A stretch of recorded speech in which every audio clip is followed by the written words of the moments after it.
All right, so we have our flip book of images, however many frames you have, all stacked up neatly in the middle of a 30 by 40 inch table at 100 pixels per inch. And we have guides framing it in. And now we turned on our grid, which is under View, Show, Grid. It can be turned on and off with Command apostrophe. And that lets us, I'll zoom in here, go exactly 1 inch and make gutters. If you think of them as comic book panels, a 1 inch gutter on each side of our flip book. So once you've brought your guides 1 inch away from the sides, you can hit Command apostrophe, and then you don't have to see that grid anymore. And I'm going to keep the white tablecloth on. And now I'm going to deal out the 9 best pages from my flip book to tell my story. Whether they match my rough storyboard sketch or not doesn't really matter, as long as it tells the story of transformation in 9 images here. So how do I do that? What I like to do is have the move tool and auto select turned off. And then I just go to frame 1, click that, and then move that into the first slot, and it will snap right into place perfectly evenly. Then I can do frame 2, but I got to select the layer, right? Because I have auto select off. And the problem is my frame 1 and 2, when it's done in this format, look identical, even though there's a little bit of change in the eyebrow or something. So that's not going to be the best one to use. So I'm going to turn frame 2 off. And how can I find the next best frame? Well, if I turn off that top one, I can just preview it in the middle and see which one shows the next difference. It's probably going to be this one, right? The lightning. So that's going to be frame 5 for me. So I select that. Come on. Why are you not doing what I want? There we go. And I snap it into place. Then what's next? I have the other lightning, maybe, or I could go back to this, but that's kind of boring. So this one. Big lightning storm happening, right? And then there's the pause before the storm. This is why I did the blushing and the expression change. Even the closing of the eyes and the eyebrows changing.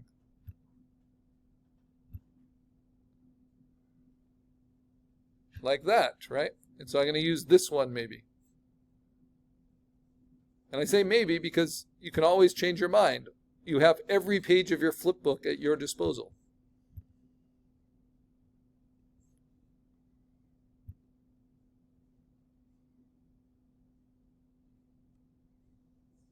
There it is. So I can do that one, or I can do this one. But I kind of like that one. Okay, now the middle one is usually the easiest, right? And sometimes I'll teach where we start with that one. It's the big change.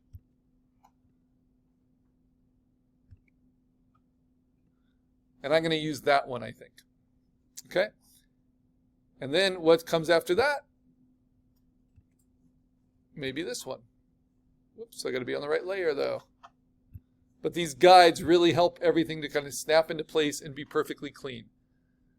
It's so sad when a student works really hard in the animation and it's beautiful, and then when they put their refined storyboard together, they don't have even gutters. And it's sad. It kind of fails at presentation. And then I want to show it crumbling away. So maybe I go right to this one, frame 21, and then to this one, frame 24,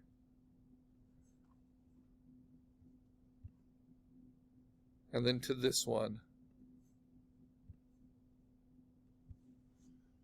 And then, of course, I don't need any of the cross-fading frames or the blinking frames because those don't help to tell the story. This is what tells the story. And then I think, well, maybe that one I can get away with one that's a little bit after that. like maybe there instead. And so this is the most creative part of it, is just choosing what 9 frames best showcase your transformation and tell your story. Do you think those make sense for mine? There you go. Okay, now we've already saved it with the name Refined Storyboard, so just save. We're not deleting any of the layers that you're not using, we just don't have them turned on, right? And if you have a white background around your animation, you might have a hard time lining them up with that white tablecloth. So just turn that white tablecloth off and make sure they're all lined up with your guides. It can be easy to miss that. All right, now you're going to save it. And then you are going to save it in a way we can put it to canvas, which means we need to change it from a working format of PSD to an online format that fills a whole rectangle. So what would that online format be? PNG is an online format, but it doesn't fill the whole rectangle. PNG supports transparency. JPEG.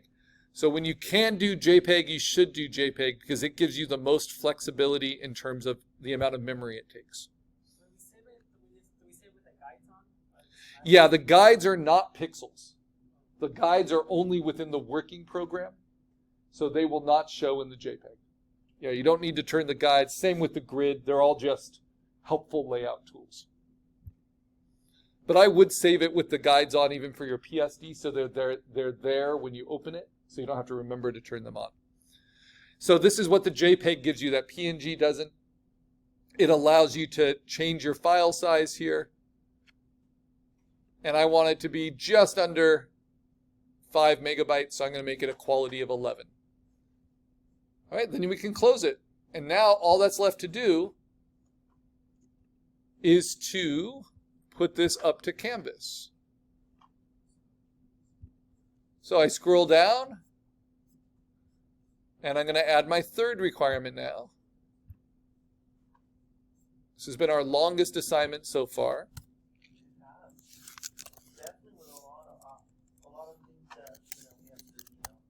Yeah, a lot of that compositing and raster control put together.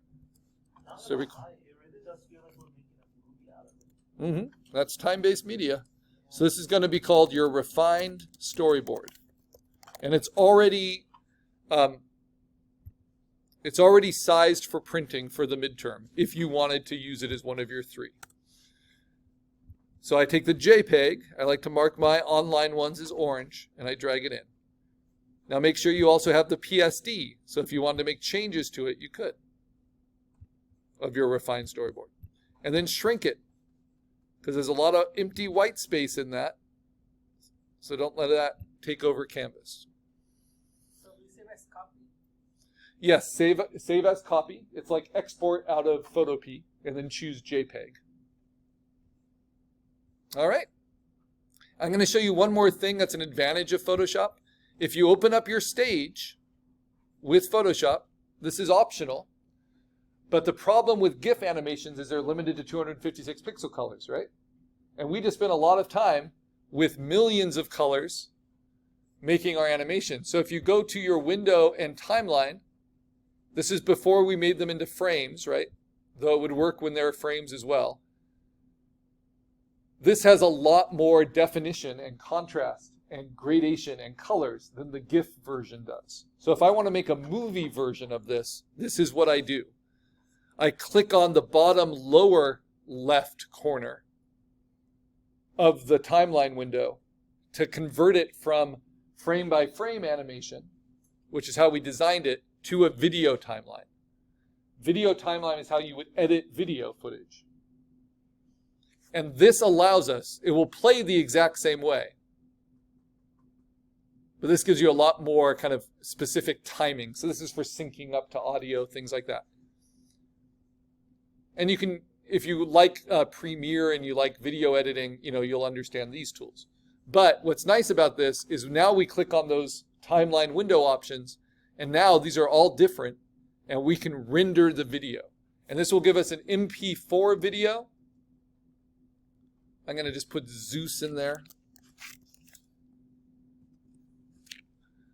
And then we just render it. I'm going to save it to the desktop.